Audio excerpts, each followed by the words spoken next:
dear students. Welcome to Modern Physics course, lecture number 49. I'm Dr. Parvez Ahmed. In this lecture, we will discuss about the normal Zeeman effect. So आइए आज के lecture की तरफ जाते हैं. Lecture का उन्वान है magnetic effect on atomic spectra.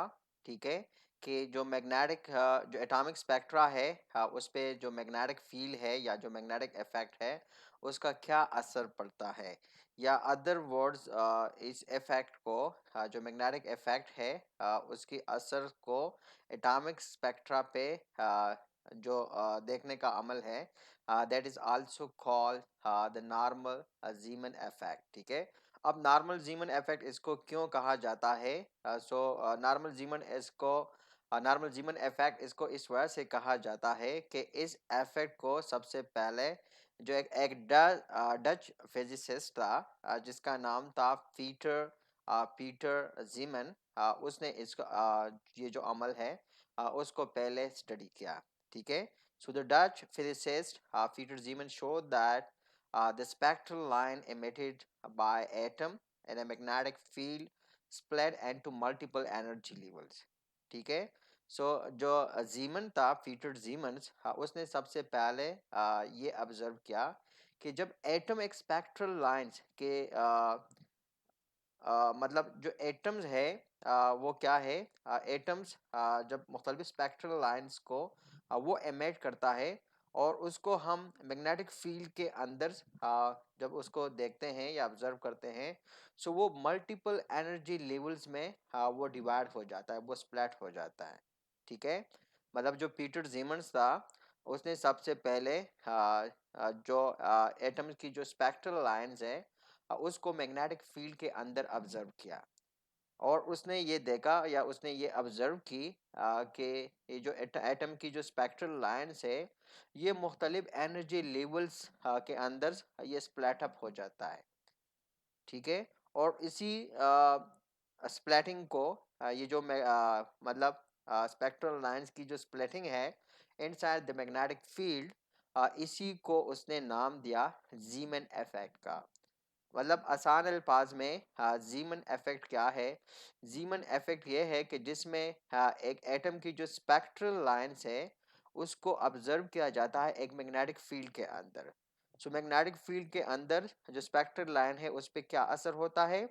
Magnetic field के अंदर जो स्पेक्ट्रल लाइंस है एटम्स की वो मुख्तलिफ एनर्जी लेवल्स में वो स्प्लिट अप हो जाता है. ठीक है, so this splitting is called जीमन effect. ठीक है, एटम की जो स्पेक्ट्रल लाइन है मैग्नेटिक फील्ड के अंदर उसकी स्प्लिटिंग की इसकी जब स्प्लिटिंग होती है मुख्तलिफ एनर्जी लेवल्स में उसको हम कहते हैं जीमन इफेक्ट. ठीक है, अब हमारे पास मतलब एनोमोलियस जीमन इफेक्ट है. ठीक है, सो एनोमोलियस जीमन इफेक्ट से क्या मुराद है कि spectral line is split into three lines. ठीक है, कि इससे मुराद है कि हमारे पास एक स्पेक्ट्रल लाइंस हो और वो तीन लाइंस के अंदर वो स्प्लिट हो. ठीक है, सो उसके लिए हम क्या कहते हैं, उसके लिए हम कंसिडर करते हैं कि वी हैव द एटम्स, के consider the atom to be have like a small magnet. ठीक है, think of an electron is an orbiting circular current loop. अब current I is equal to dq over dt around the nucleus. ठीक है, so the current loop has a magnetic moment that is denoted by mu, and that is equal to current time the area, and the period that is t is equal to 2 pi r over v.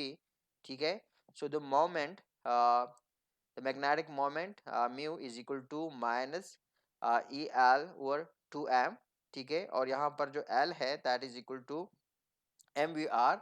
ठीक है, and it is the magnitude of the orbital angular momentum. यह हमारे पास क्या है? Magnitude है orbital angular momentum का. ठीक है, so the situation is like this. जो सिचुएशन को हम एज्यूम कर रहे हैं, I mean it should be like this, the one you can see it here in this particular figure, कि हमारे पास एक इलेक्ट्रॉन है वो हाइड्रोजन एटम के अंदर, वो क्या है, वो न्यूक्लियस या प्रोटॉन के गिर्द वो क्या कर रहा है, रिवॉल्व कर रहा है. ठीक है, now since there is no magnetic field to align them. ठीक है, सो जो मैग्नेटिक मोमेंट है it point in random directions.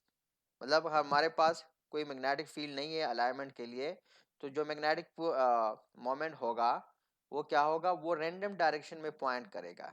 ठीक है, so the dipole has a potential energy. इसी कंडीशन के अंदर जो डाइपोल है उसकी पोटेंशियल एनर्जी होगी, and that is given by v with subscript b, that is equal to minus mu dot b। ठीक है, जो पोटेंशियल एनर्जी है डाइपोल की is given by this relations. ठीक है, so the angular momentum is align with the magnetic moment. ठीक है, and the torque between mu and B causes a precision of u sorry of mu. ठीक है, magnetic moments. ठीक है, और ये हमारे पास रिलेशन है, that is the magnetic moments along the z axis that is equal to eh cut over 2m, and to the magnetic quantum number that we say is equal to minus uh, uh, mu b। ठीक है, and to magnetic quantum number. अब ये जो mu है ये mu B, ठीक है, that is magnetic moment with subscript B. ठीक है, that is equal to E over H card over 2m। इसी को हम क्या कहते हैं, इसी को हम कहते हैं बोहर मैग्नेट्रॉन। और ये जो सबस्क्रिप्ट बी है that is basically specify the Bohr magnetron. ठीक है, मतलब ये बोहर मैग्नेट्रॉन के लिए मतलब है। ठीक है, so mu can not align exactly in the z directions. ठीक है, and has only certain allow quantized orientations, that is magnetic moment is equal to minus mu b l over h cut। ठीक है, so the potential energy, अब जो normal Zeeman effect के अंदर जो potential energy है that is quantise due to magnetic quantum number ml। ठीक है, so that we have mu with subscript sorry v with the subscript b, that is equal to minus mu z b, that is equal to positive mu b ml b। ठीक है, so when a magnetic field is applied, अब जब हम अगर magnetic field apply करेंगे, so the two field level of the atomic hydrogen is split into three different energy state with energy difference of delta E is equal to mu b b delta ml। ठीक है, कि मतलब हम क्या करेंगे जब magnetic field को apply करेंगे, तो जो एनर्जी स्टेट्स है, थ्री एनर्जी स्टेट्स मतलब उसमें वो क्या होगा, वो थ्री डिफरेंट एनर्जी स्टेट्स में वो क्या होगा, वो डिवाइड होगा।